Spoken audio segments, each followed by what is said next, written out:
நமச்சிவாய. September மாதம் 2026 விருச்சிக ராசிக்காரர்களுக்கு உள்ள பலன்கள். இந்த 2026 செப்டம்பர் மாதம் விருச்சிக ராசி நண்பர்களுக்கு, நேயர்களுக்கு எப்படி இருக்குன்னு பார்க்கலாம்.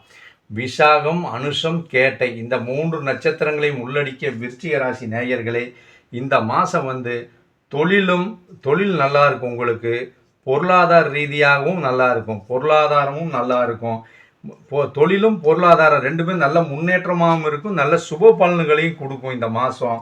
அதே மாதிரி உங்கள் விருச்சிக ராசிக்கு 10ஆம் இடத்தில் சூரியனும், அதே மாதிரி குருவினுடைய பார்வையும் இருப்பதால், குருவினுடைய சாதகமான பார்வை உங்களுடைய இதில் 10ஆம் இடத்தில் சூரியனும், விருச்சிக ராசிக்கு 10ஆம் இடத்தில் சூரியனும் குருவினுடைய சாதகமான பார்வையும் இருப்பதால், அலுவலகத்தில் நீங்கள் வேலை செய்கிற இடத்துல உங்களுக்கு சாதகமான சூழ்நிலை உருவாகும்.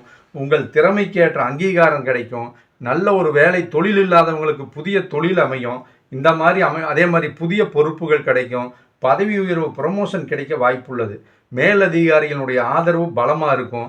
நீங்கள் சொந்த தொழில் செய்கிறவங்களுக்கு நல்ல லாபம் உண்டாகும். நியூ கஸ்டமர்ஸ் வருவாங்க, புது கஸ்டமர்ஸ் உங்களுக்கு நிறைய வருவாங்க. நல்ல வியாபாரம் விருத்தியாகும். இந்த மாதம் நிதி நிலைமை நன்றாக இருக்கும். இந்த மாதம் விருச்சிக ராசிக்காரங்க நல்லாவே இருக்கும். கடன் பிரச்சனைகள், உங்களுக்கு இருக்கக்கூடிய கடன் பிரச்சனைகள் குறைய தொடங்கும். புதிய முதலீடுகள் நீங்கள் கவனம் செலுத்தலாம். புதிய முதலீடுகளை ஏதாவது செய்யணும்னா செய்யலாம், தாராளமாக செய்யலாம். குடும்பத்தில் மகிழ்ச்சி பொங்கும், அமைதி நிலவும். கணவன் மனைவி இடையே நல்ல ஒற்றுமை வரும். அதே மாதிரி உடல் ஆரோக்கியத்தை பொறுத்த வரைக்கும், ஹெல்த்தை பொறுத்த வரைக்கும் நல்லா இருக்குது. இந்த மாதம் உங்களுக்கு நல்லாவே இருக்கும். வயதானவர்களாக இருந்தால் கொஞ்சம் பிபி, சுகர் இந்த மாதிரி பேஷண்ட் இருக்குவாங்க, கொஞ்சம் ஜாக்கிரதையாக மாத்திரை மருந்து சாப்பிட்டுக்கலாம். இப்போ வேறு ஹெல்த் இஷ்யூலாம் பெரிய அளவில் இல்லை இந்த மாதம். அதே மாதிரி இந்த மாதம் பொருளாதாரத்தில் உங்களுக்கு வரவு அதிகரிக்கும். வர வேண்டிய பேலன்ஸ், எங்கேயாவது நிலுவைத் தொகை இருந்தால் சேரும்.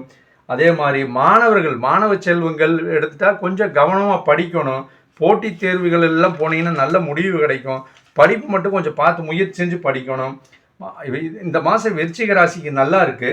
ஒரே ஒரு கொஞ்சம் ஜாக்கிரதையாக இருக்க வேண்டியது என்னென்னா, மற்றவர் இதை மட்டும் பாயிண்ட் பண்ணிக்கோங்க, நான் சொல்கிறது இதை மட்டும். மற்றபடி உங்களுக்கு தொழில், வீட்டில் கணவன் மணியானையும் உறவு முறை எல்லாமே நல்லாயிருக்கும். ஒன்றே உங்களுக்கு சொல்ல வேண்டிய பாயிண்ட் என்னென்னா, மற்ற ஆளுகளோட பிரச்சனைகள் இல்லை, அடுத்தவங்க பிரச்சனைகளில் தலையிட வேண்டாம். மற்றவரின் விஷயங்களில் தேவையற்ற தலையீடுகளை தவிர்ப்பது நல்லது. அதே மாதிரி நிலம் அல்லது சொத்து சம்மந்தப்பட்ட ஆவணங்கள் ஏதாவது சைன் பண்ணணும்னா பார்த்து சைன் பண்ணுங்கள். நிதானம் வேணும். நிலம் அல்லது சொத்து இதில் கையெழுத்து போடுறதுன்னா பார்த்து ஜாக்கிரதையாக சைன் பண்ணணும். கொஞ்சம் அந்த ஆவணத்தை சைன் பண்ணதுக்கு முன்னாடி அந்த டாக்குமெண்ட்டை படித்து பார்த்துட்டு சைன் பண்ணுங்கள். ஏன்னா கொஞ்சம் அதில் கொஞ்சம் பாதிப்பு இருக்குது, அதனால் கொஞ்சம் பார்த்து சைன் பண்ணணும். அவ்வளோதான், மற்றபடி இதில் ஒன்றும் இல்லை. செவ்வாய்க்கிழமை முருகர் கோயிலுக்கு சென்று செவ்வரளி வாங்கி வழிபடுவது இந்த மாதம் உங்களுக்கு சிறப்பு. இப்போ நான் சொன்ன இந்த விருச்சிக ராசி நேயர்களுக்கு எல்லாம் நல்லா இருக்குது. இது பொது பலன் மட்டுமே. சுய ஜாதகத்தில் உங்களுடைய அமைப்புகள், கிரகங்கள், மற்ற கிரகங்கள் எப்படி இருக்குன்னு சொல்லி அதை பொறுத்த அளவுக்கு பலன்கள் மாறக்கூடிய வாய்ப்பு உண்டு. இப்போ நான் சொன்னது பொது பலன் மட்டுமே.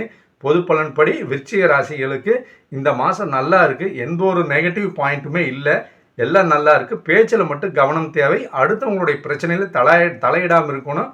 மற்ற டாக்குமெண்ட்டில் ஏதாவது சைன் பண்ணணும்னா பார்த்து பண்ணுங்கள். மற்றபடி தொழில் ஆரம்பிக்கிறது எல்லாமே நல்லா இருக்குது. எல்லோரும் நன்றாக இருக்க இறைவனை பிரார்த்திக்கிறேன். ஓம் நமச்சிவாய.